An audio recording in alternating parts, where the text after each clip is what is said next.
Hello and welcome to the third video in this series on Chapter 6 of Government in America. We're talking about public opinion and political action.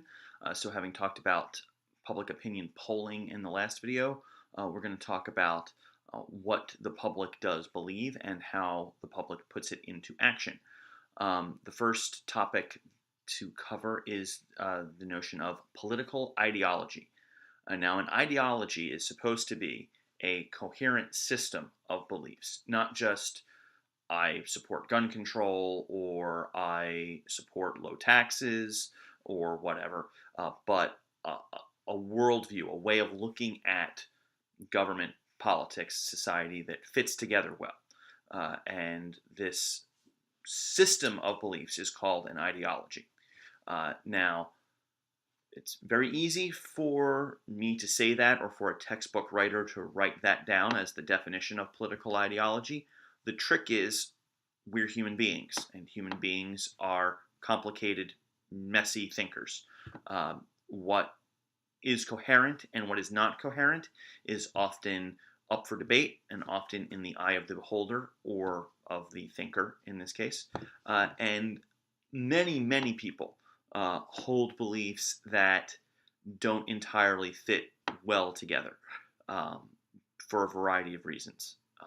So we can talk about ideologies, and it's useful to talk about ideologies. They give us a way of sort of trying to understand different perspectives, but please don't assume that these are sort of locked in systems or sets of beliefs that everybody either completely agrees with or completely disagrees with.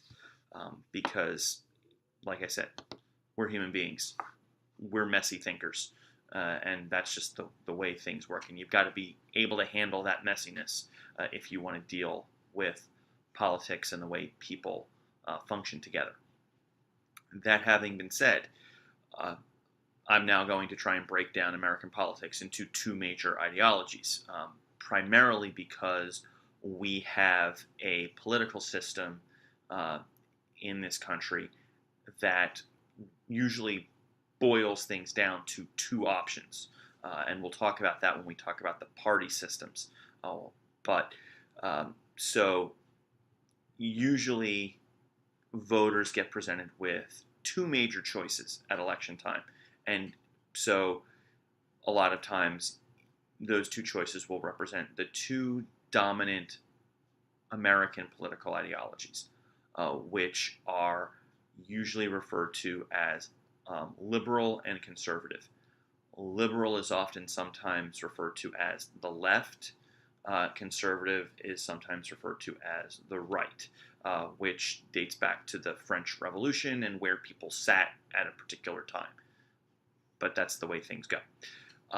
You, in America, might also hear the term progressive used to describe the liberal or left side of political ideology. There's a variety of reasons for that, one of which is that during the 80s and 90s,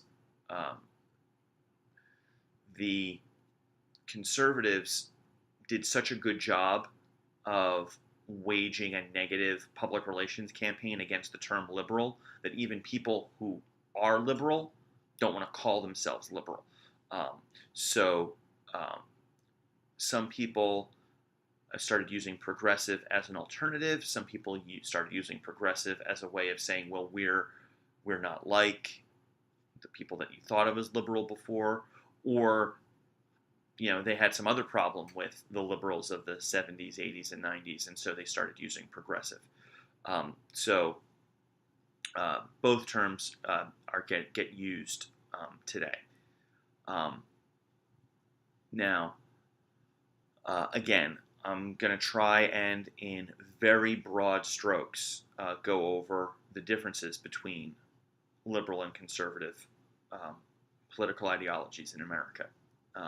This is not complete by any stretch of the imagination, but it should give you a rough idea. The liberal ideology looks at society and says, hey, there are problems here. There are problems when human beings start trying to live together. That's to be expected. And the government can help solve some of these problems by setting rules, by setting up systems, by setting up procedures. The government can probably try and make things better and improve people's lives. So they want the government to provide services for people that need it, to set rules for people and for businesses, and basically to kind of play a role in shaping society.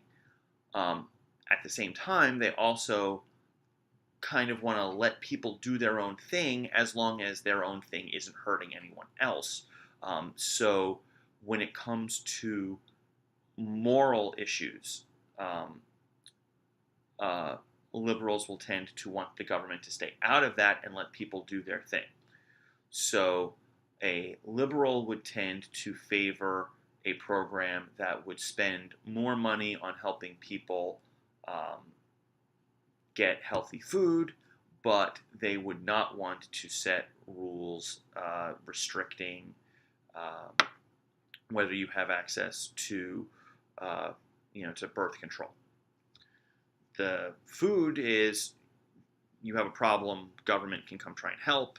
The birth control is, well, if you think, that you need that, then you should have access to that.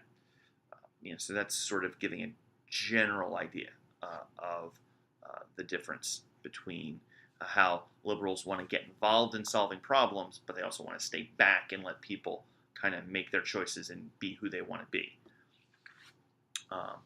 The conservative ideology tends to say that when the government comes in to try to solve a problem, the government will probably screw it up and make it worse. So the government that governs best governs least in the conservative worldview. So don't set rules for businesses, let businesses do what they're going to do. Don't set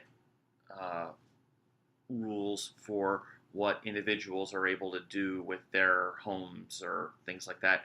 Let them make this decision. This especially is true with anything that kind of focuses on the economy. The conservative viewpoint is let the free market decide. If I want to, offer a product and maybe it's not the highest quality, well, then if customers want my low quality product because it's cheaper, then let the customers buy it. If I want to take a job making $5 an hour because $5 an hour is better than none, let me do it. That's the conservative viewpoint. Now, the flip side of that is that the conservative ideology tends to favor a more traditional moral and family structure that they associate with sort of the traditional Judeo-Christian family and moral structure. And they would be okay with the government setting rules that would kind of reinforce that moral structure. So conservatives tend to be more hands-off with the economy, more hands-on with certain, moral questions. So the conservative wants low taxes and low regulations, but would be more inclined to say that maybe there should be restrictions on who's allowed to adopt children, and try and put the emphasis on a heterosexual married couple being able to adopt, but maybe not unmarried people or same-sex couples or things like that. Again, that's an example. It's not 100% every conservative person is exactly along those lines, but it gives you an idea of how it plays out in our political debates at the moment. Now, again, there's not some magic formula where you can sort of punch down, okay, such and such is so old and lives in such and such a place. They must have a certain ideology. But there are trends. We know that gender can influence ideology. Um, Generally speaking, women tend to favor the liberal ideology a little more, men tend to favor the conservative ideology a little more. When it comes to race and ethnic status, certainly that comes into play. Um, the various minority groups, to one extent or another, tend to lean more in the liberal direction, and um, European or Caucasian Americans tend to lean more in the conservative direction. Um, right now, older voters tend to lean more conservative. Younger voters tend to lean more in the liberal direction. Uh, Voters or Americans that have strong religious beliefs and frequently attend religious services tend to lean more conservative versus those who are non-practicing or don't believe in a religion tend to lean more on the liberal side. Again, these are generalizations. If you are someone who doesn't match that up, I'm not saying that you're some kind of mutant or horrible person or that you don't exist. These are trends that observers and political parties use to get a general idea of who their audience is and who they need to still persuade. Now, ideology is one of the things that motivates voters. There are some voters who feel they're very strongly liberal, they'll only vote for liberal candidates, or they're very strongly conservative, and they'll only vote for conservative candidates. But that's not always the case. Some voters might vote based on who's offering a better deal, a program that might be of benefit to those particular voters. Other times, some voters will just look at the current situation and say, well, I like how things are right now. I'll just vote for whoever's in right now. Oh, I don't like how things are right now. I'm going to vote out the bums. So it's a mix. It's a mix of ideology, conditions, and people sort of looking out for themselves that tends to motivate voters a lot. Now, once they have their belief or have their decision about what they want to do and who they want to support, how do they make that happen?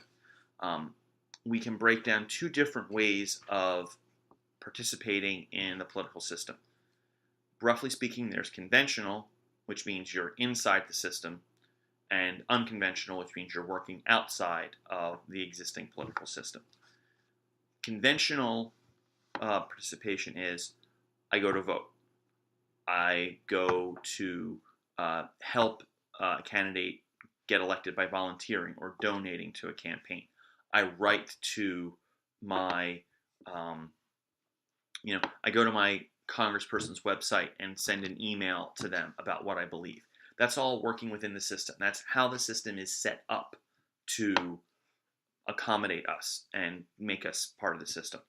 But some people feel that doesn't do enough. It doesn't affect things the way they want to affect it. So they try and push society to go in the direction they want through unconventional participation.